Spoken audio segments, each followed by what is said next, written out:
ഈ വഴിയിൽ സംഭാവനകൾ അർപ്പിച്ചുകൊണ്ട് ഈ അടുത്ത കാലത്ത് എല്ലാ ഗൾഫ് നാടുകളിലും വിവിധ സംസ്ഥാനങ്ങളിലെ ഗുണകാംക്ഷികൾ ഒരുമിച്ച് മുന്നോട്ട് വന്നുകൊണ്ട് ഫോറങ്ങൾ രൂപീകരിക്കുകയും നേരത്തെ ഫോറങ്ങൾ ഇല്ലായിരുന്നിടത്ത് പുതിയ ഫോറങ്ങൾ ഉണ്ടാക്കുകയും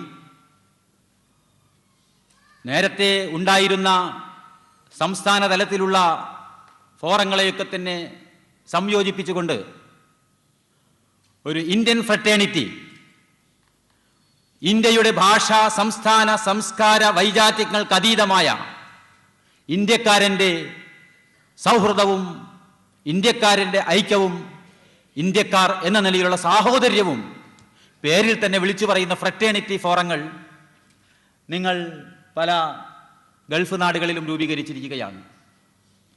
കഴിഞ്ഞ 2 വർഷത്തിനിടയിൽ ഉണ്ടായ ഈ ഫ്രറ്റേണിറ്റി ഫോറങ്ങൾ ഗൾഫ് ഇന്ത്യക്കാരുടെ നിരവധി നീറുന്ന പ്രശ്നങ്ങൾ അധികൃതരുടെ ശ്രദ്ധയിൽ കൊണ്ടുവരുന്നതിൽ ശ്രമിക്കുകയും അതിൽ വിജയിക്കുകയും ചെയ്തിട്ടുണ്ട്.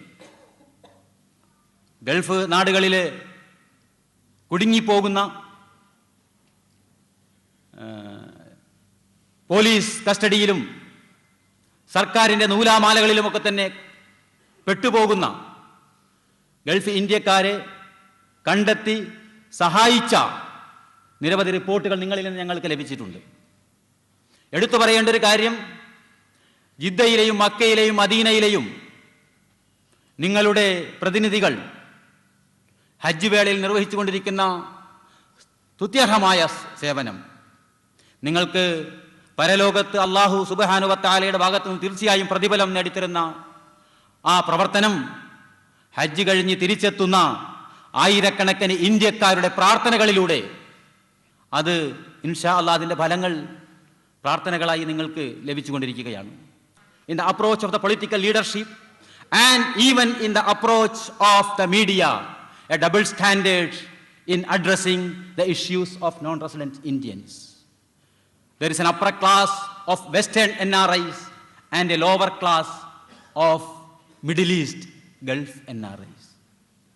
Most of the government programs, most of the government schemes, most of the favors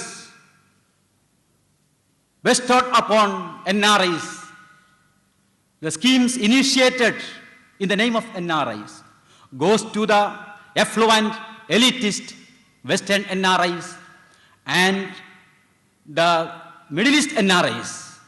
I think they constitute